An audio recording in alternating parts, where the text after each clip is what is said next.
بسم اللہ الرحمن الرحیم۔ السلام علیکم ورحمۃ اللہ وبرکاتہ۔ اسٹوڈنٹس وائس چینل کے معزز سامعین، امید کرتے ہیں کہ آپ خیریت سے ہوں گے۔ اللہ آپ کی اور ہماری تمام نیک دلی حاجات کو قبول فرمائے۔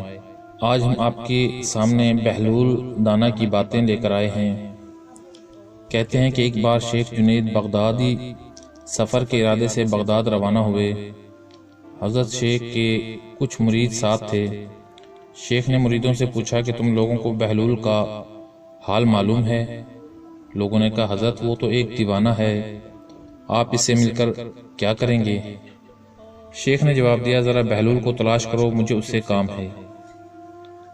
مریدوں نے شیخ کے حکم کی تعمیل اپنے لیے سعادت سمجھی۔ تھوڑے جستجو کے بعد ایک صحرا میں بہلول کو ڈھونڈ نکالا اور شیخ کو اپنے ساتھ لے کر وہاں پہنچے۔ شیخ بہلول کے سامنے گئے تو دیکھا کہ بہلول سر کے نیچے ایک اینٹ رکھے ہوئے دراز ہیں۔ شیخ نے سلام کیا تو بہلول نے جواب دے کر پوچھا تم کون ہو؟ میں ہوں جنید بغدادی۔ تو اے ابو القاسم، تم ہی وہ شیخ بغدادی ہو جو لوگوں کو بزرگوں کی باتیں سکھاتے ہو؟ جی ہاں، کوشش تو کرتا ہوں۔ اچھا، تو تم اپنے کھانے کا طریقہ تو جانتے ہی ہوگے؟ کیوں نہیں، بسم اللہ پڑھتا ہوں اور اپنے سامنے کی چیز کھاتا ہوں، چھوٹا نوالا بناتا ہوں، آہستہ آہستہ چباتا ہوں، دوسروں کے نوالوں پر نظر نہیں ڈالتا، اور کھانا کھاتے وقت اللہ کی یاد سے غافل نہیں ہوتا۔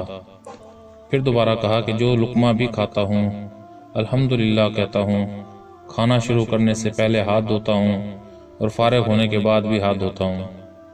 یہ سن کر بہلول اٹھ کھڑے ہوئے اور اپنا دامن شیخ جنید کی طرف جھٹک دیا۔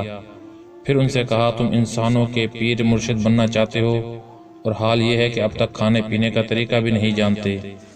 یہ کہہ کر بہلول نے اپنا راستہ لیا۔ شیخ کے مریدوں نے کہا کہ یا حضرت یہ شیخ تو دیوانہ ہے۔ ہاں دیوانہ تو ہے، مگر اپنے کام کے لیے ہوشیاروں کے بھی کان کاٹتا ہے، اس سے سچی بات سننا چاہیے، آؤ اس کے پیچھے چلیں، مجھے اس سے کام ہے۔ بہلول ایک ویرانے میں پہنچ کر ایک جگہ بیٹھ گئے۔ شیخ بغدادی اس کے پاس پہنچے تو انہوں نے شیخ سے پھر یہ سوال کیا کون ہو تم؟ میں ہوں بغدادی شیخ جو کھانا کھانے کا طریقہ نہیں جانتا۔ بہلول نے کہا خیر تم کھانا کھانے کے آداب سے نا واقف ہو تو گفتگو کا طریقہ ہی جانتے ہوگے۔ شیخ نے جواب دیا جی ہاں جانتا تو ہوں۔ تو بتاؤ کس طرح بات کرتے ہو؟ میں ہر بات ایک اندازے کے مطابق کرتا ہوں، بے موقع اور بے حساب نہیں بولے جاتا، سننے والوں کی سمجھ کا اندازہ کر کے خلق خدا کو اللہ اور رسول کے احکام کی طرف توجہ دلاتا ہوں۔ یہ خیال رکھتا ہوں کہ اتنی باتیں نہ کہوں کہ لوگ مجھ سے بیزار ہو جائیں۔ باطنی اور ظاہری علوم کے نقطہ نظر میں رکھتا ہوں۔ اس کے ساتھ گفتگو کے آداب سے متعلق کچھ اور باتیں بھی بیان کی۔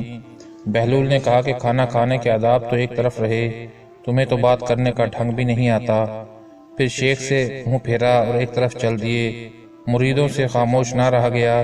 انہوں نے کہا یا حضرت یہ شیخ تو دیوانہ ہے، آپ دیوانے سے بھلا کیا توقع رکھتے ہیں؟ بھئی مجھے تو اس سے کام ہے، تم لوگ نہیں سمجھ سکتے۔ اس کے بعد شیخ نے پھر بہلول کا پیچھا کیا۔ بہلول نے مڑ کر دیکھا اور کہا تمہیں کھانا کھانے اور بات کرنے کے آداب نہیں معلوم، سونے کا طریقہ تو تمہیں معلوم ہی ہوگا۔ شیخ نے کہا جی ہاں معلوم ہے۔ اچھا بتاؤ تم کس طرح سوتے ہو؟ جب میں عشاء کی نماز اور درود و وظائف سے فارغ ہوتا ہوں تو سونے کے کمرے میں چلا جاتا ہوں۔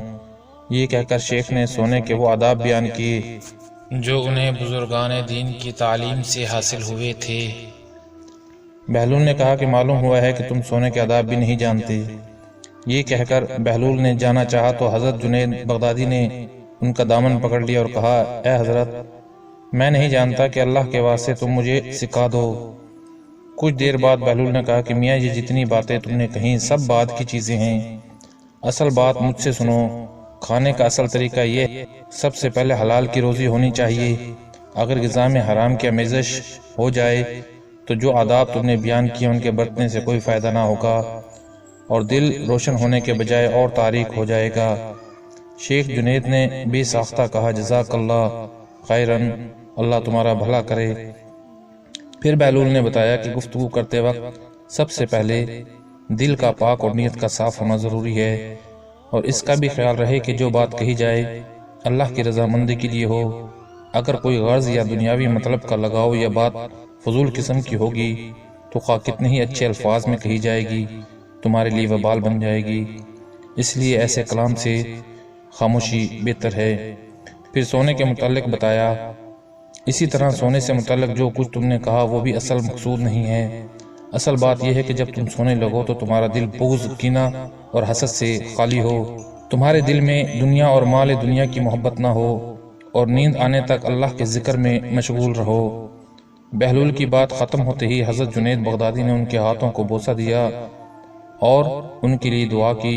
شیخ جنید کے مرید یہ منظر دیکھ کر حیران رہ گئے، انہیں اپنی غلطی کا احساس ہوا اور یہ بات ان کی سمجھ میں آ گئی۔